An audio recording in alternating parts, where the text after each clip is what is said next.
Our season continues on Mandalore. The Duchess of Mandalore was seated in her throne room with her advisors seated around her. Since the fall of the Republic, she and her advisors hadn't slept all that much. Ever since she met Anakin Skywalker, she'd been raising defenses around the capital city of Sundari. There are no other attackable locations on Mandalore itself aside from Sundari. Of course, there are bits and pieces of Mandalorians elsewhere in the system, like for example on the moon of Concordia, but for the most part it was all contained right here, inside the capital. Satine was a pacifist, and she saved her people from a civil war that nearly ended their civilization. There are more or less more than 2 million or so remaining Mandalorians on her planet. She needed them to be ready, but she didn't want to. Most of the weapons of mass destruction had been locked away. While Satine planned on melting them down inside the Great Forge for reconstruction purposes, she kind of forgot about it.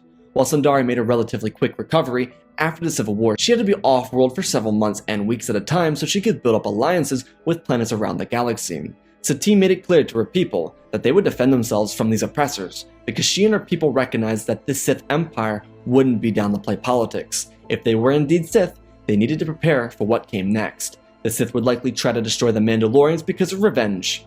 The dynamic of the galaxy completely changed, and Satine knew she couldn't be reliant on other planets to bail her out of this. Without a Republic and without a CIS having a strong foothold in the galaxy, Mandalore was isolated. She was trying to get in contact with the Republic, but that wasn't really getting anywhere for her.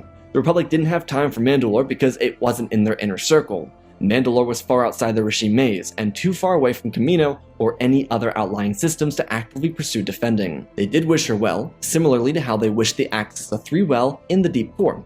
If they could help, then they definitely would, but it just was outside their range. Though there was some sort of possible saving grace. Mandalore being so prevalent in the galaxy, before the fall of the Republic became a beacon of hope for civilians of planets across the galaxy. Of course, not every Mandalorian was happy with the idea of people coming to their planet, but there was a genuine consensus that while they were fleeing the Sith Empire, they'd band together to defend Mandalore, though they didn't know what was being done about that yet. All they knew is citizens were being restricted from the landing docks and the exterior of the dome. Satine was placing anti-air defenses all around the dome. The entire city became a safe haven, though Mandalore made it very clear to any citizens fleeing from other planets that if they came too close to Sundari without informing the landing docks of their purpose, they would be shot out of the sky. As Satine walked to the halls of her palace, she helped the refugees who made themselves home here. Satine opened up her palace to citizens and refugees from around the galaxy. Of course, there were residences around Sundari that could accommodate these people, but she wanted to lead by example. Of course, her royal guard blocked off the entry points to her quarters and the throne room, simply because she needed to have peace to sleep and she needed to be alone to work with her advisors. There were people from other planets with governmental status that she brought into the throne room to discuss potential strategy.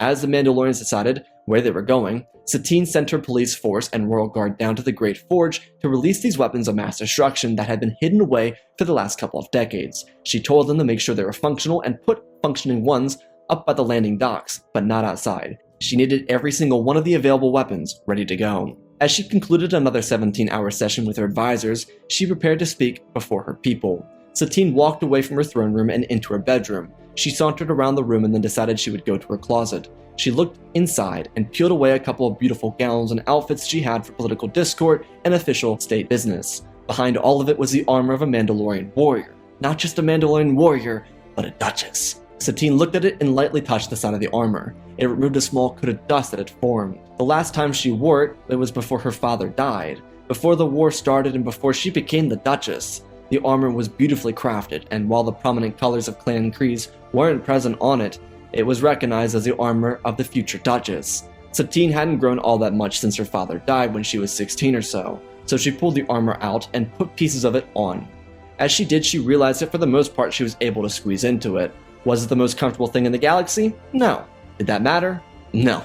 As she placed the shoulder pieces on, she could see her reflection in the mirror. A flash of memories popped through her mind, and she looked down at the helmet.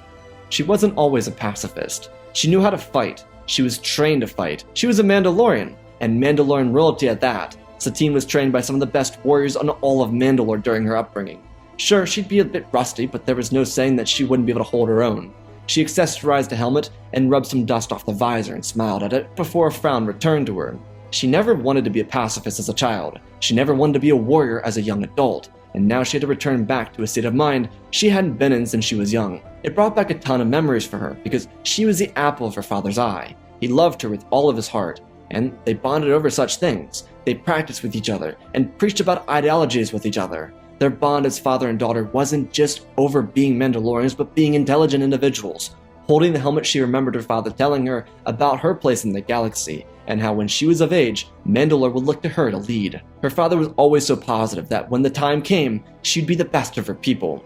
Satine looked at the mirror again and wiped a tear from her eye and firmed her stance. She was a Mandalorian. She walked through the halls donning her armor. It was so clean and pristine, kept in mint condition that had people gasping at its beauty. Of course, she dusted it off before leaving her room, but people looked at her like she was a goddess, and a goddess she was. A flowing cape drifted behind her. She made her way to the balcony that overlooked her people. Satine looked down to not just see Mandalorians, but people from all sorts of different species gathering around, waiting to hear the word from their Duchess. Satine held the helmet under her arm, and she took a deep breath before speaking.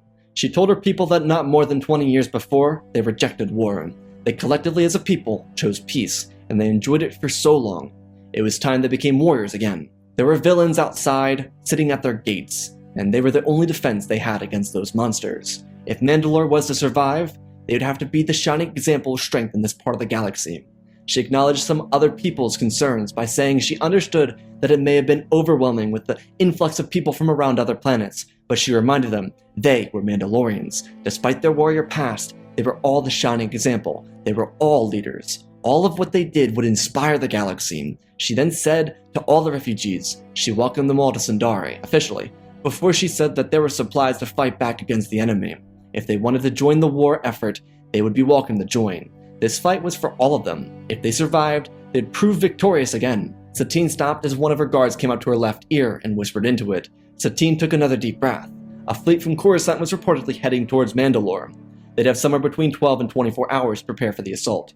She looked around at her people. Confusion and fear was written on their faces as she took the message. She was their leader. She was the Duchess. Satine steadied her breath and rested her hand on her hip to stop it from shaking. She looked down at her people and told the truth. She said that the Sith were coming for them. They would have to be ready.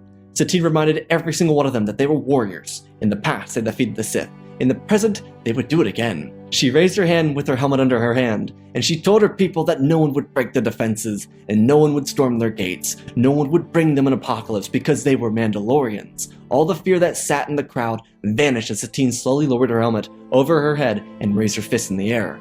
The Mandalorians and refugees all cried out in patriotism.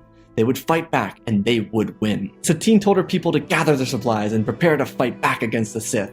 She turned and walked away from the balcony as she entered the palace. She removed her helmet, and she told her guards to have the defenses ready to go immediately.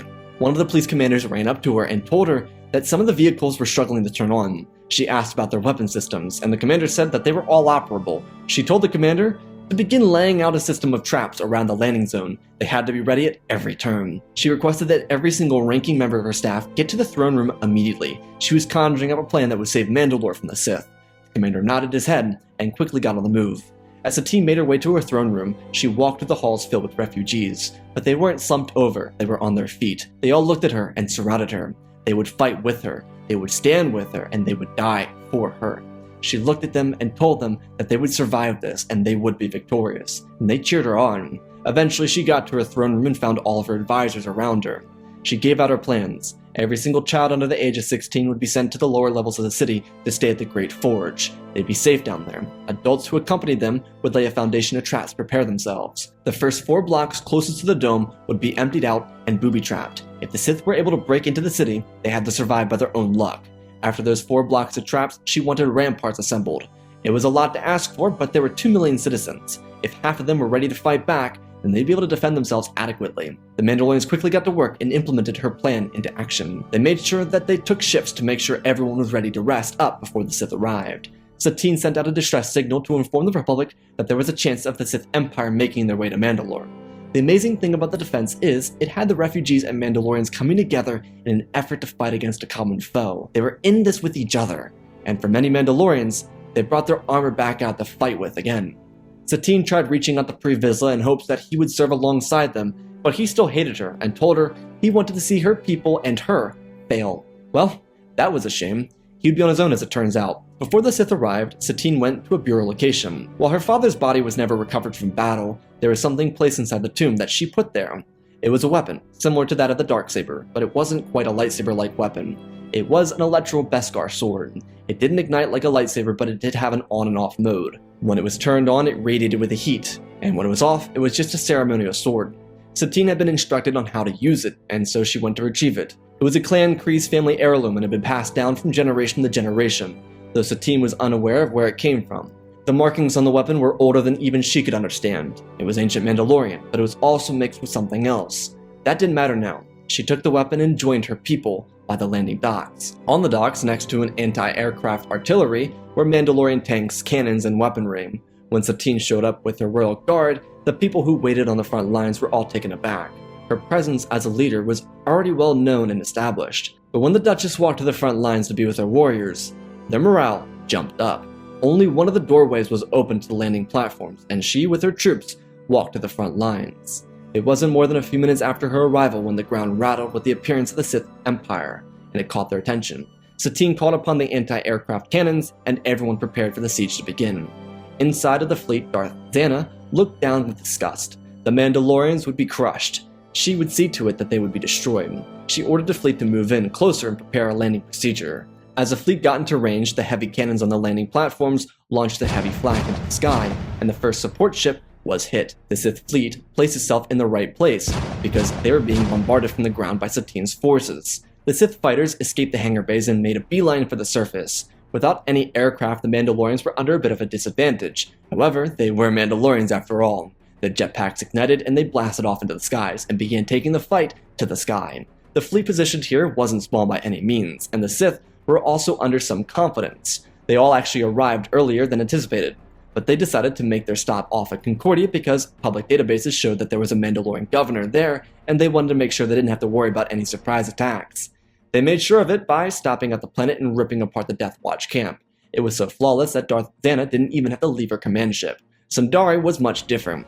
Zannah and her men got a little ego and confidence boost from Concordia, but there weren't 2 million Mandalorians on Concordia. The Sith fleet began getting hit with heavy fire, and the Mandalorians, under the command of the Royal Commander and Satine, were quick to take on a counter-offensive. While Satine wasn't much of a commander, she made it very clear that she wasn't going to lead the majority of the military battle. She boosted motivation. Now the people, trained for combat over the last several years, would use their knowledge to their advantage. Luckily, Satine's commander was a general during the Civil War, and he was well equipped with strategies that worked against other Mandalorians, which meant they were assured to work against someone like the Sith. This strategy came in clutch. One of the frigates from the Sith fleet dropped from the sky. Fighters and dropships tried to exit the vessel before they were blown out of the sky as well. The wreckage of the frigate was hit while descending, and the entire vessel exploded. Darth Zannah ordered a full landing procedure to begin. She recognized it would be a suicide mission for a lot of her men, but they needed to do it now or never. With the Sith fleet taking the majority of flak, it would give them time for landing ships to get to the ground and allow the ground battle to begin. There was also a number of Sith marauders that were being dispatched to the surface to lead the assault. Zannah had her own personal acolyte that acted like an apprentice in a way. He really wasn't, but he was the best out of the Sith that was accompanying her. She made it very clear that she would not be making her landing procedure until the landing zone was cleared, and then she'd be granted safety to land. With the flak cannons firing, the Sith fleet wouldn't be able to get over the top of the dome until they were shot down, and she wouldn't risk a bombardment of the dome either. While the flak cannons were an issue on the topmost of the dome, she was most concerned about the cannons on the landing yards. The Mandalorians were very quick to defend themselves, and while there were a number of refugees fighting back, most of them were a part of the second line of defense. Satine and her troops knew that at some point they'd have to surrender to landing zone, which they did prepare for. She told her commander to booby-trap everything, and he made sure he did. If the Sith wanted to get anywhere, they'd have to work for it. As the ships made their landing procedure, Satine noticed a ship at the back of the pack that had different markings. She knew it had to be some sort of leader, so it had to be taken out. Though the issue is they couldn't get to it. The shuttle was, well, too defended to get to. They had to hope for a miracle to take it down before it landed. The Mandalorians knew that the Sith would come with lightsabers, and while their Beskar would protect them from it, it would make their defense all the more difficult to defend. While the flak was doing good at taking down the Sith air attack, it couldn't get everything, and neither could the airborne Mandalorians. The Sith troopers landed on the ground and began their assault. They emptied out of their vessels, and Satine stood on the front lines with her troops and fought off the incoming enemies. There were losses around the docking yards, but most of the individuals were the refugees, because they didn't have Mandalorian armor. Without the armor, they were a lot less defended. As the eerie-looking shuttle prepared its landing gears, it was clipped out of the sky and it slammed down onto the docks, wiping out a number of Sith troopers. From behind the line, it was Mandalorians. Not just any, but the Death Watch. The Mandalorian troops exited from a gunship as it was blown out of the sky. Some notable helmets dropped down, but only one of them did Satine actually recognize. It was her sister, Bo-Katan. She was impressed to see her sister on the front lines, but she was still loyal to a badly injured Pre-Vizsla. Behind Vizsla was Gar Saxon. The Mandalorians from Concordia barely escaped the wreckage and made their way to Mandalore to try and help. Not that they wanted to, but the entire purpose of the operation was to defend Mandalore and maybe get it back. Pre-Vizsla had every intention of killing Satine when this was over. But now he needed to use Sundari as a base of operations and use the Sith as a means to gain her trust before killing her. Though truthfully, Pre was surprised to see Satine on the front lines because he didn't recognize her armor. He never realized, like many of the late war, that she was trained as a warrior by her father. He never considered her to be one of them for her pacifism, but she was just like any Mandalorian. It didn't matter. He couldn't register it. Satine stood on the front lines using pistols handed down from her mother. While their resistance was stiff, there were too many Sith troopers, and Satine knew it. Though her commander was confident he could get the most usage out of the landing platform's trap, he kept the warriors outside the dome for as long as he could. While they were fighting, one of the capital ships from the Sith fleet exploded. It was damaged from the explosion of the frigate, and from the right shot of the flak cannon, it hit a fuel canister and ruptured the entire system.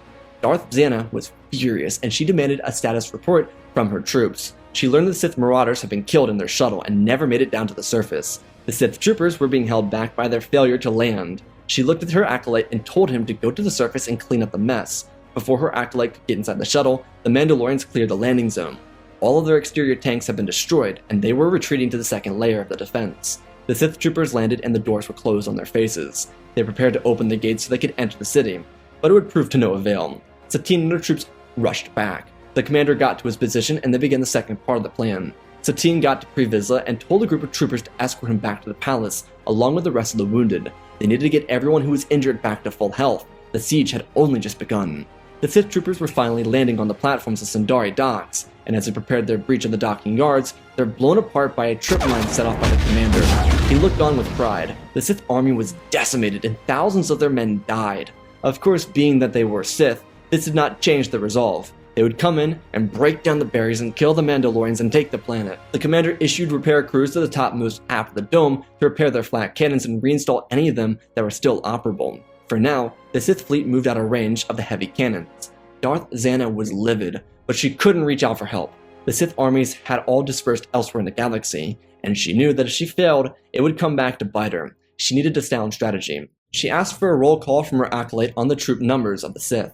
He told her that with the loss of one of the capital ships and one of the frigates, their numbers were drastically down. He informed her that there were men who entered the dome, but they were pinned down to the entrance. They were hiding behind debris, and they had really nothing else to protect them. She asked how many were down at the entrances. He told her that about 1,100 made it out of the deployed 21,900. For the entire invasion force, how many did they have left? The acolyte told her that there were close to 47,000 troops remaining in the rest of the fleet. She asked why they didn't deploy them. The acolyte stammered, and then he came clean. He told her that the marauders who died in battle earlier wanted to have more Mandalorians to kill themselves. They were expecting a little less resistance. As it turns out, they ordered the troops to allow them to go without any support. Zannah looked at the acolyte with piercing yellow eyes and asked why she wasn't informed, and he stuttered. He explained that they told the deckhands that it was an order from her. She rolled her eyes. Part of her wanted to strike him down and make him suffer for not telling her, but he wasn't the problem.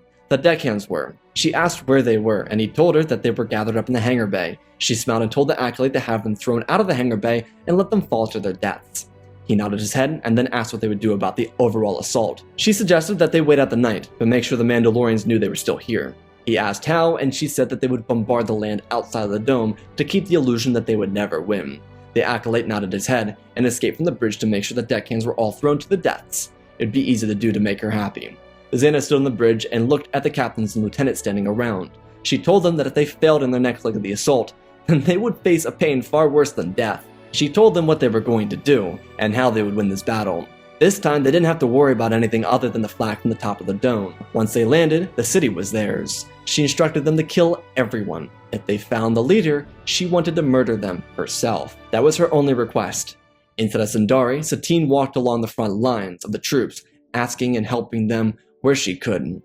The wounded were all taken to various medical facilities around the city to be taken care of, and seemingly, Pre Vizsla was making a fine recovery. Of course, Satine was surprised Vizsla wore his armor because he always talked like she did, but perhaps it was the same reason she was wearing armor here on Sundari. Bo-Katan at this point was a lieutenant for the Death Watch, and she was leader of an elite group called the Night Owls. Bo felt kinda off. She believed there's bad blood between her and her sister, but Satine never approached her like there was. Satine was just grateful that Bo was alive, because that's all that really mattered to her. Bo walked with her sister and tried to keep up. It wasn't that Satine didn't want to be around her sister or anything, it was that she was leading. Satine always chose her people over what she wanted because she was a leader. That's what leaders did. Bo watched her sister in action and admired her as she did her job. When they had time, Satine sat down on a rampart and stretched. Bo came in next to her and asked how she was doing, and Satine mentioned that she was a little sore. Bo asked her where, and when Satine pointed to it, Bo saw a bit of blood. It was a piercing made by a piece of debris that blasted through the air. It must have happened when they made their retreat from the landing platforms. Bo asked her sister to hold still as she pulled off a couple pieces of armor and called over a medic. Satine put her hand up and told the medic to come when he had time. She was alright right now. Satine leaned over to her right and Bo looked at the wound. It wasn't large, but it did make a decent dent. The piece of the debris was a part of a landing gear, and it slid right between the armor pieces into her left ribs. It was closer to the backside of her ribs though. Bo told Satine to bite something, so she took off her glove and bit it while Bo ripped it out. It wasn't the most pleasant feeling ever, but it wasn't a terrible wound. It would leave a scar. Satine thanked her sister for the help and Bo just smiled at Satine. It was nice for the two of them to enjoy being sisters again. They hadn't been sisters in years. They talked with each other for a good period of time until someone put a back-to-patch over Satine's wound and she placed her armor back on over herself. The troops were able to get some rest in the ramparts until the morning came. When the morning came, Bo noticed Satine's weapon and she asked her if she got it from their father. Satine nodded her head with a smile. She told Bo that he always said that she would rise up and lead Mandalorians. She figured that, as she did, she might as well have their father with her. Bo told Satine that she was very sorry for being gone for all those years. Satine shook her head. As the older sister, she didn't want Bo feeling any sort of shame for it. Their separation was what naturally happened, but they learned from it. They could make good use of what they had learned from. Satine never wanted to be away from her sister again, and she hoped that Bo felt the same. Satine extended her arm, and Bo grabbed it. They held each other's arms for a moment, and nodded their heads. They were in this together, as sisters till the end. And that, my friends, is part 9 of our full series. Again, special thanks to Galvin Gaming, Tristan, Darth Revan, Pimp Daddy Bane, The Last Jedi, Apollo Weewoo 670, Anikush Dank Runner, CT7567, Oz of Oz, Darth Noxy, Eternal Padawan, Malik, Johnny Naguin, Sansa Skeleton, Jolly Sloth, Mr. Yeet Gamer, Lord Calic, Young 66, Mammoth Studios, Anakin 003, Lord Draken, Fordos Likes Star Wars, Erebus, Rex the Wolf, The Meme of 3 First Names, Darksane 46, Baron Joshua, and Lord Deadwing. For supporting the channel, smash the like button. All their updates on the Sith Clone Wars are in the Patreon if you want to check it out. Otherwise, I hope you're all enjoying. It is heating up here on Mandalore. I'll see you guys in the next episode. I love you all, spread the love, and always remember, my friends, may the Force be with you.